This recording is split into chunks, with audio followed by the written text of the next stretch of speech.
Bem-vindos ao canal. Hoje você vai conhecer um dos maiores mistérios da história da humanidade.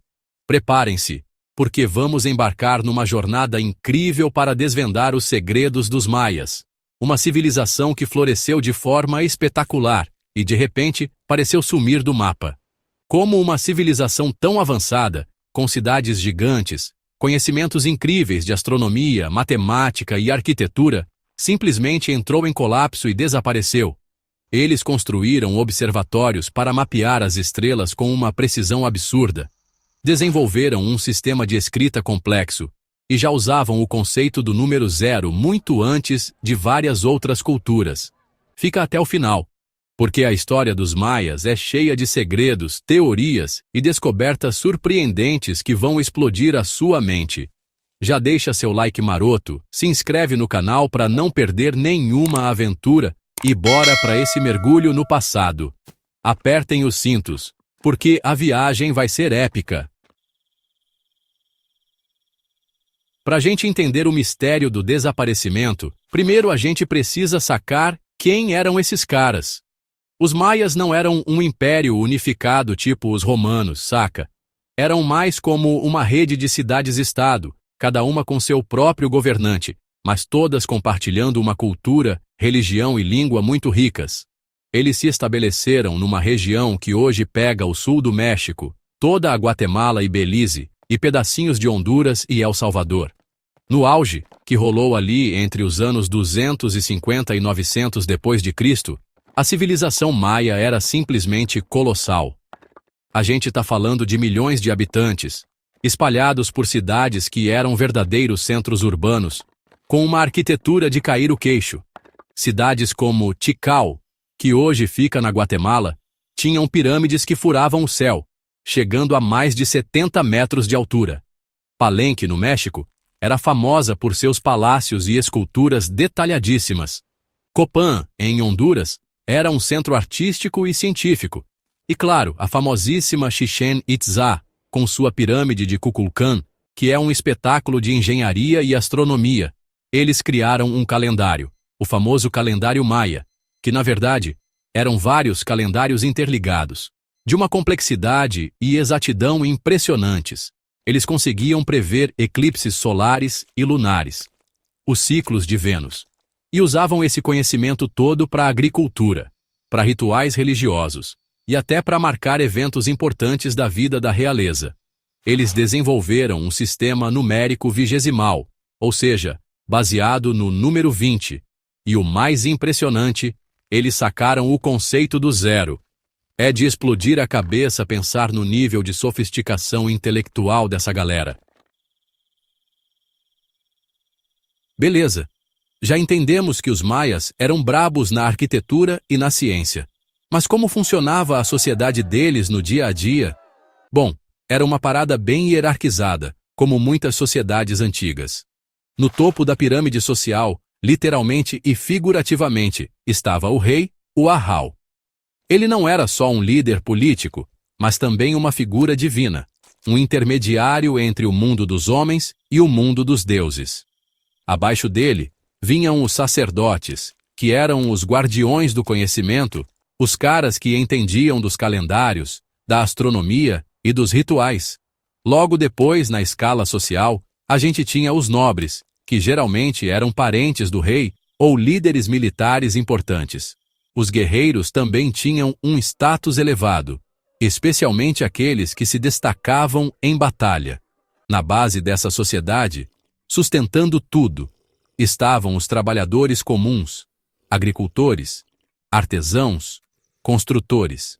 A religião era o tempero de tudo na vida maia. Ela estava em cada canto. Eles eram politeístas, ou seja, acreditavam em vários deuses e deusas, cada um representando forças da natureza ou aspectos da vida humana. Eles acreditavam que esses deuses controlavam absolutamente tudo, desde uma boa colheita até o destino final da humanidade. Por isso, era fundamental manter esses deuses felizes. E como se agradava a esses deuses? Através de cerimônias e rituais complexos que aconteciam nos templos no topo das pirâmides e nas praças cerimoniais. Então, a gente tem essa civilização incrível, super avançada, com cidades que eram verdadeiras obras de arte e ciência. Tudo parecia ir de vento em popa, né? Só que não. Por volta do século IX, ali pelo ano 800 depois de Cristo, alguma coisa muito séria começou a dar errado.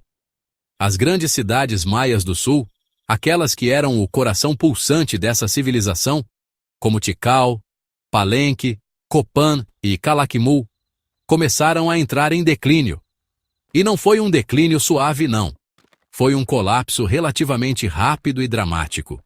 Imagina a cena. Cidades que antes fervilhavam com milhões de pessoas, com mercados movimentados, com rituais grandiosos acontecendo nas praças, de repente começam a se esvaziar. As construções grandiosas, que levaram gerações para serem erguidas, param de ser mantidas. Os templos, antes palcos de cerimônias elaboradas, ficam silenciosos. As inscrições em estelas de pedra, que registravam as glórias dos reis e os eventos importantes, simplesmente param de ser feitas. A floresta tropical, que os maias tanto lutaram para controlar e da qual tanto dependeram, começou a avançar sobre as cidades abandonadas. As raízes das árvores gigantes começaram a quebrar as pedras dos palácios, as trepadeiras cobriram as pirâmides, e a selva, lentamente, foi engolindo tudo. Aquilo que um dia foi o centro do mundo para milhões de pessoas, virou ruína, cidade fantasma. É um cenário quase apocalíptico, se a gente parar para pensar. Então, chegamos na parte que todo mundo quer saber: por que raios os maias abandonaram suas cidades? Não há uma resposta única. Provavelmente, foi uma combinação de fatores: desmatamento, mudanças climáticas, superpopulação e guerras internas são as principais teorias. O desmatamento levou à erosão do solo e mudanças nos padrões de chuva. A superpopulação causou fome e instabilidade social. As guerras internas agravaram a situação, levando ao colapso. Os maias não desapareceram totalmente. O colapso maia foi o abandono das grandes cidades-estado do período clássico, como Tikal e Palenque. Foi o fim de um sistema político e social específico, mas o povo maia não foi extinto. Eles migraram, se reorganizaram e adaptaram. A identidade cultural maia persistiu. E aí, achou que já sabia tudo sobre os maias? Calma que tem mais. Essa civilização era uma caixinha de surpresas. Eles sacaram o conceito do zero na matemática, revolucionário. Usavam um símbolo parecido com uma concha para representar o zero, essencial para os seus cálculos astronômicos. Previam eventos celestes com precisão incrível, usando observatórios no topo de pirâmides. As pirâmides maias, como El Castillo, tinham um alinhamento astronômico perfeito. Durante os equinócios, a sombra cria a ilusão de uma serpente descendo. E sobre o apocalipse maia de 2012, esquece isso. Era só o fim de um ciclo, não do mundo.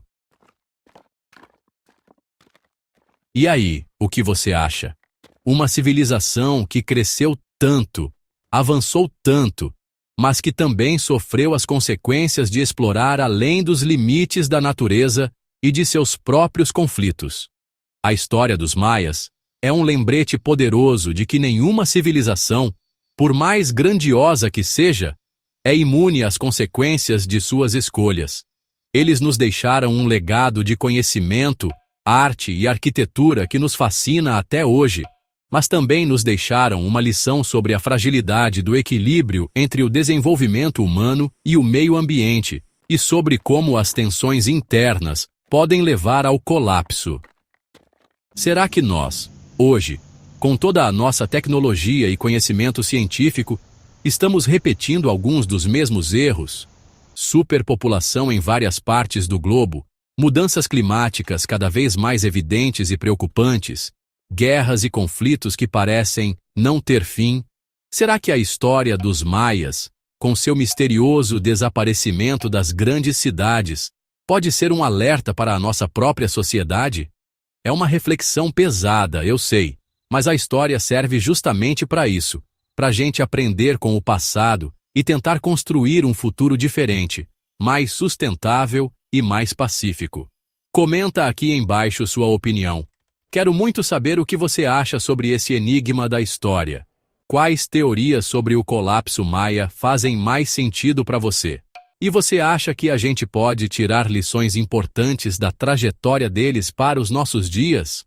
O debate está aberto e a sua participação é fundamental aqui no canal.